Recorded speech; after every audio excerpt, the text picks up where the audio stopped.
Alright, and we're back. This is probably going to be the last day in the session, so... Or, you know what I mean. It's going to be the last day that I do the recording sessions, so the game should be done in this session. Alright, so Dark Hollow. This is actually a pretty damn good level. So when I was a kid, this absolutely mortified me. But I also really, really liked it, because it's a really cool mechanic that you have to use the light and the dark to your advantage to try and, you know, get the drop on enemies, and it gives you a timing element. It's probably one of the more complex levels in the game, and it kind of is a thing to come for the, you know, the later games in the series. I like this guy's voice. The enemies here can be quite frightening, but you should watch the fools. I'd rather flame the fools. Now you're thinking. I think that was Clancy Brown, but when I was a kid, I always thought he said, Yugaja, because I'm like, I just didn't understand that he said, the enemy's here, because it's a really bad vocal take. It just sounds like Clancy Brown just stumbled in drunk and just sort of winged it.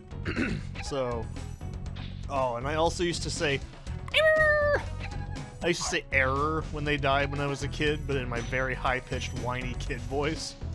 So, oh, these fucking turtles, man. These turtles, it was just awful. They have the worst hitboxes in the game, probably out of all the enemies in the game. Azizi, what do you say?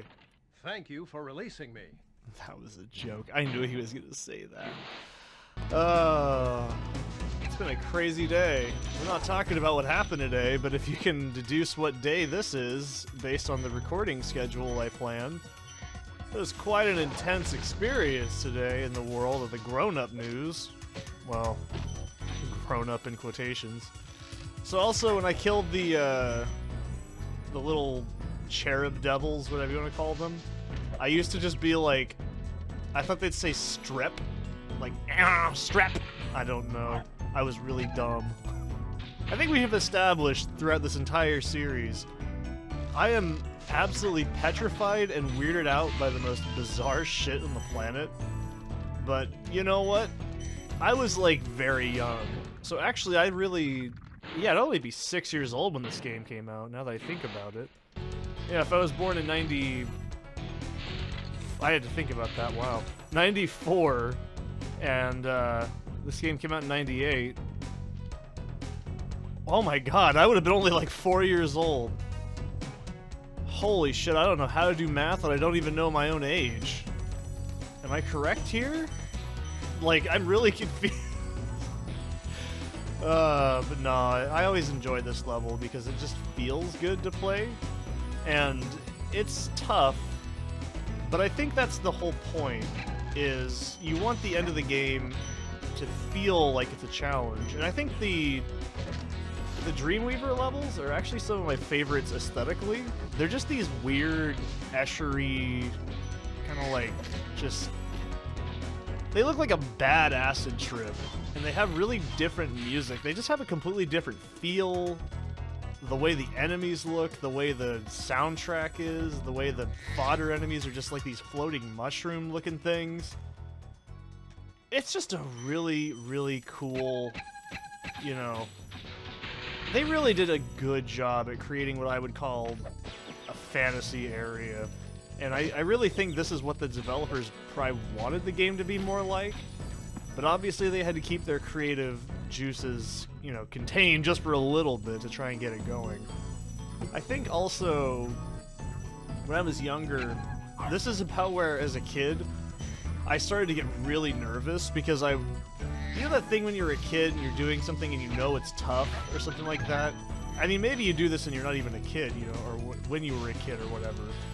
And you get this feeling like you're getting closer to the end of something and you can feel the tension as you keep playing it. That's kind of what it was like for me when I was playing this as a kid. And it was like I could just feel that I was getting really close to the end of the game. And I kept thinking, any minute now, Nasty Nork's gonna pop out of nowhere. It was some serious shit, dude. And this guy's like... Thanks, Spyro. I'd love to help you catch Nasty, but I'd really hate being trapped in Crystal again. Don't worry. The only one who's gonna be trapped is him. And then he got arrested for threatening him. It's a real story. I'm surprised you didn't know about it. That was too close. I also really like the color here. I'm not really a huge purple guy.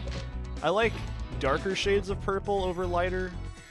I guess kind of like Spyro's, but more electric, you know what I mean? I guess kind of like that liquid down there, but just slightly darker. I don't even know. And you know, you'd think, oh, so if you were an art student, you should know color. Yeah, you know, that's fair. I should know color. But I don't. I grew up in the 1930s. There was no TVs with color yet. See what I did there? That was a good joke. This one just says, thank you for releasing me. Thank you for releasing me. It's like I know that. I don't know why I'm watching the dragons. I already know what they are. But nah, this is just a really cool... You know, it's strange to me that they never really capitalized on a non-linear level design ever again in this, like, sort of game. Damn it.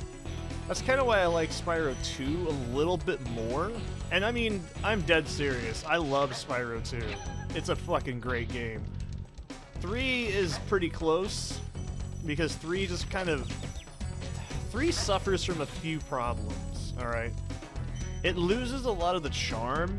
It's still a charming game, but it doesn't have the same charm that the first 2 games had. And the second one just nailed the tone perfectly. And the music's still good. It's my favorite OST in the series, I'll say that. But the actual gameplay is, I don't know, I think it's 3. The 3 has a lot of gimmicks, but the actual levels and shit are so fucking cool. They're not on par with 2, though. We're not gonna get killed. We're gonna do this the real deal way. So, yeah, that was Dark Passage. I still think this is one of the cooler levels in the game. Not my favorite, but it is pretty cool. So, can't complain too much. So I'll see you guys. Actually, no, let's see if I can do it. Do it, dude.